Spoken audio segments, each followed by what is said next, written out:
बहुत समय पहले की बात है। कोल्हापुर राज्य का राजा भैरव सिंह नाम का एक दयालु राजा राज्य करता था। दूसरी तरफ पड़ोसी राज्य सुल्तानपुरी के राजा खड़क सिंह, जो भैरव सिंह के परम मित्र भी थे, मन ही मन भैरव सिंह की लोकप्रियता से ईर्ष्या करते थे। एक दिन राजा खड़क सिंह राजा भैरव सिंह से बोले, मित्र, तुम एक जादूगर हो।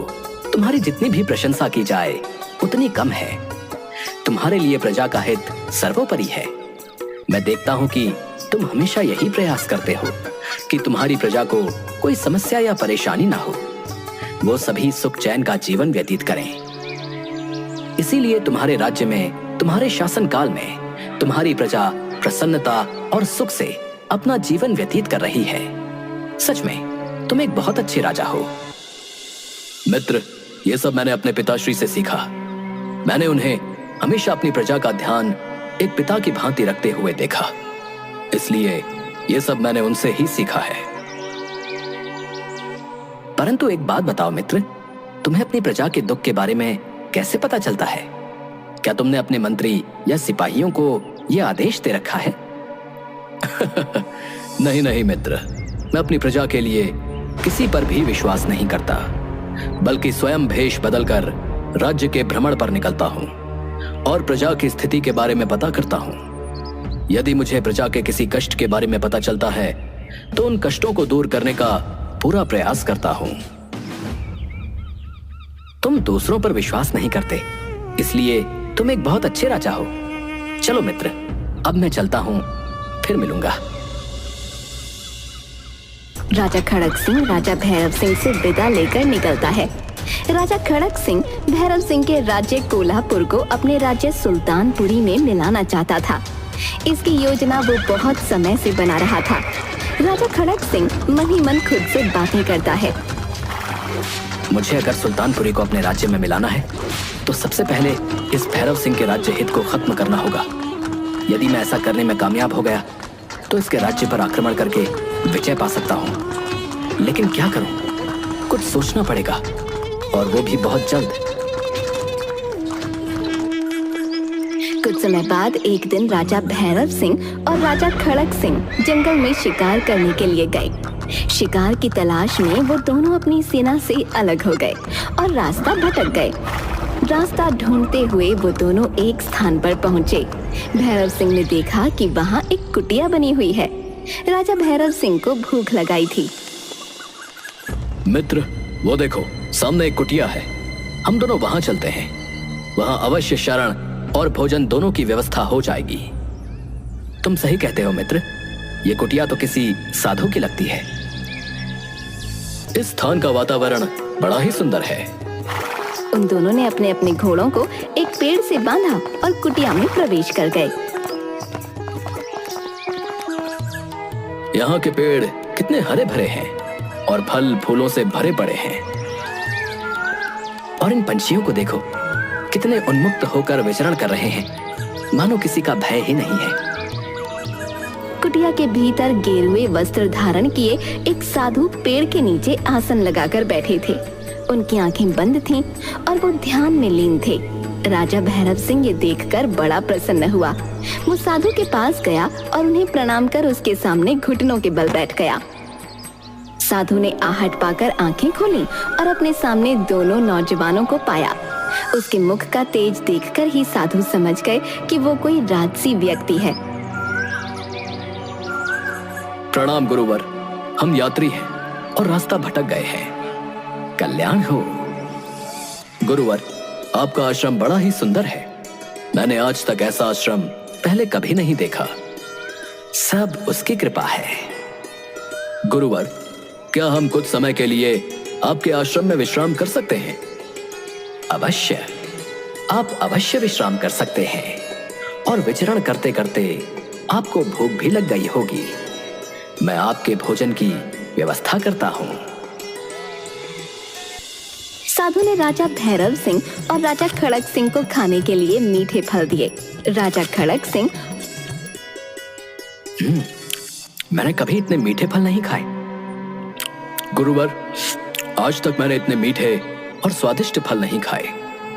इनके इतने मीठे होने का क्या कारण है?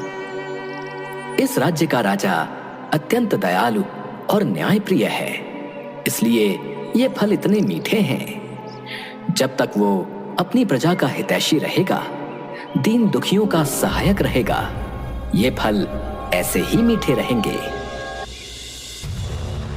मैं इस बात पर विश्वास नहीं करता। भला राजा के स्वभाव से इन फलों का क्या संबंध है? आप स्वयं परख लीजिएगा। गुरुवर, मुझे भी इस बात पर बड़ा आश्चर्य हो रहा है। भला एक राजा के स्वभाव से इन फलों का क्या संबंध?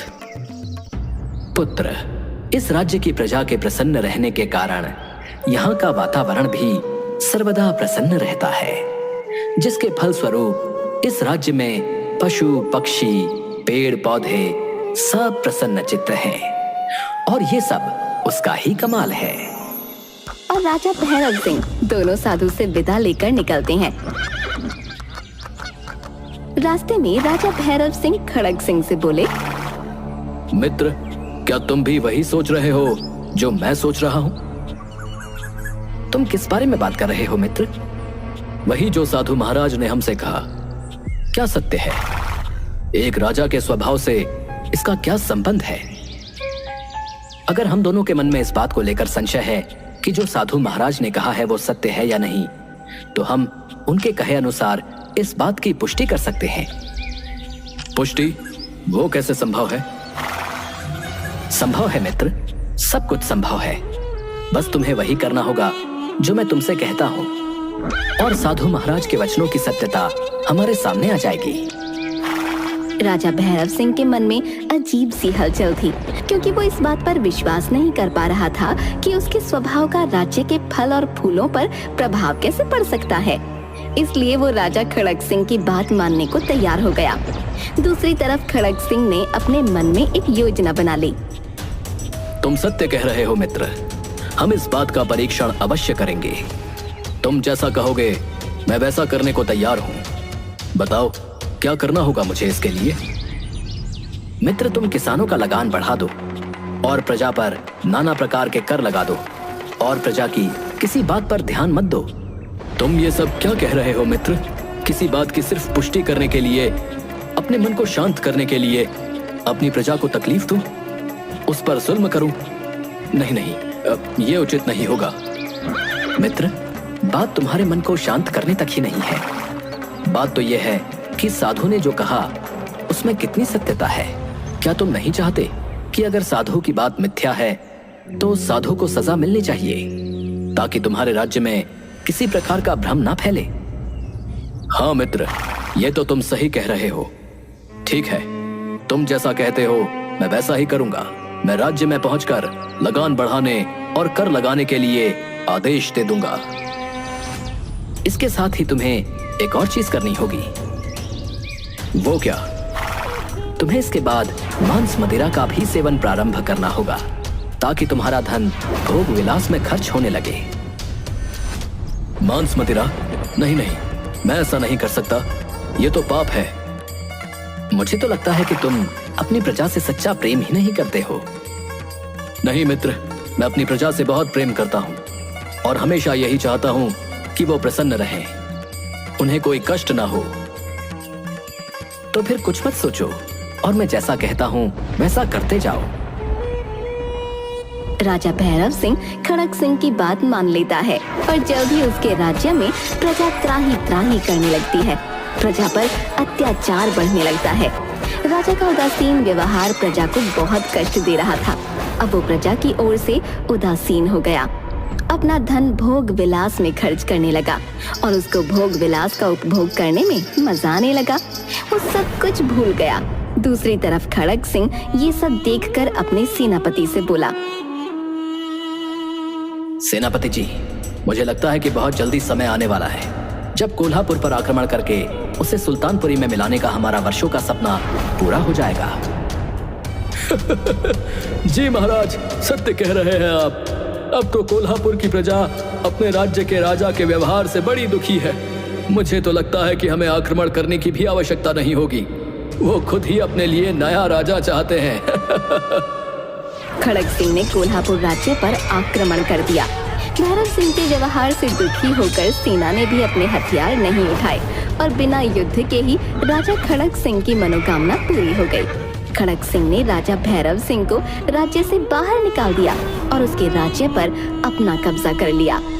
राज्य से जाने के बाद राजा भैरव सिंह फिर जंगल में उसी साधु की कुटिया में पहुंचा। वो साधु के पास गया। प्रणाम गुरुवर। कुटिया की ये दशा कैसी हो गई? पेड़ पौधे सूख गए हैं, फूल मुरझा गए हैं, फल सड़ गए हैं। ये सब कैसे हो गया? प्रणाम पुत्र, सदा खुश रहो। पहले तुम विश्राम करो, कुछ खा लो, तत्पश्चात हम बात करेंगे। साधु ने भैरव सिंह को खाने के लिए फल दिए।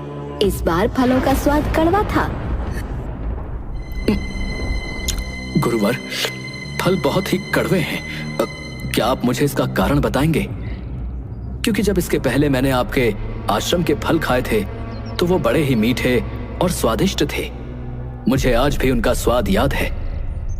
इस राज्य का राजा अब पहले जैसा नहीं रहा। उसे प्रजा के हित का कोई ख्याल नहीं है।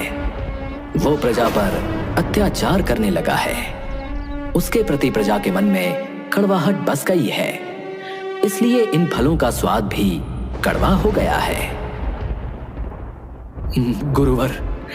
गुरुवर मुझे क्षमा कर दीजिए। मैं पापी हूं। मैंने बहुत बड़ा अपराध किया है गुरुवर। मुझे इसकी सजा मिलनी चाहिए। मैं क्या करूं गुरुवर? आप ही मेरा मार्गदर्शन करें। पुत्र, तुम क्या बातें कर रहे हो? क्या पाप किया है तुमने? गुरुवर, मैं ही इस राज्य का राजा हूं। मेरा नाम भैरव सिंह है। जब मैं पिछली बार आपके आश्रम में आया था तो मेरे साथ मेरा मित्र राजा खड़ग सिंह भी था।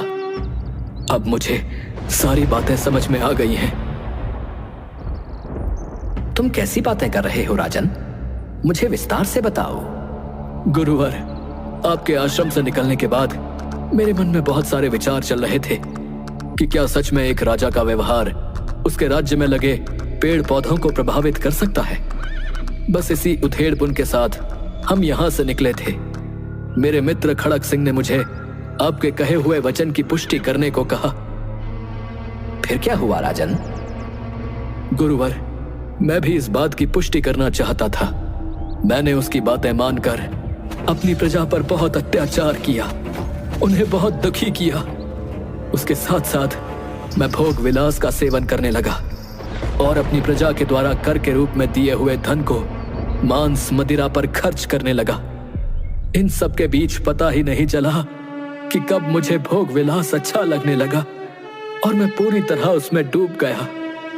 इसी बात का फायदा उठाकर मेरे मित्र खड़ग सिंह ने मेरे राज्य पर आक्रमण कर कब्जा कर लिया और मुझे राज्य से बाहर निकाल दिया। ये बड़ा अनुचित हुआ राजन।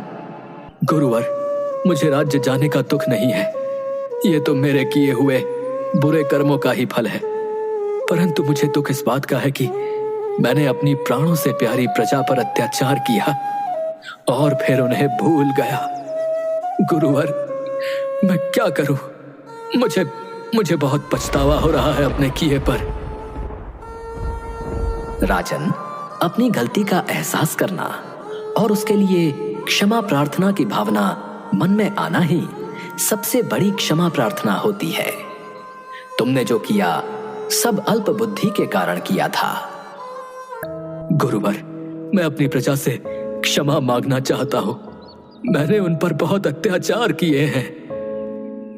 राजा भैरव सिंह के दुख को देखकर साधु महाराज ने उसे तपस्या करने को कहा।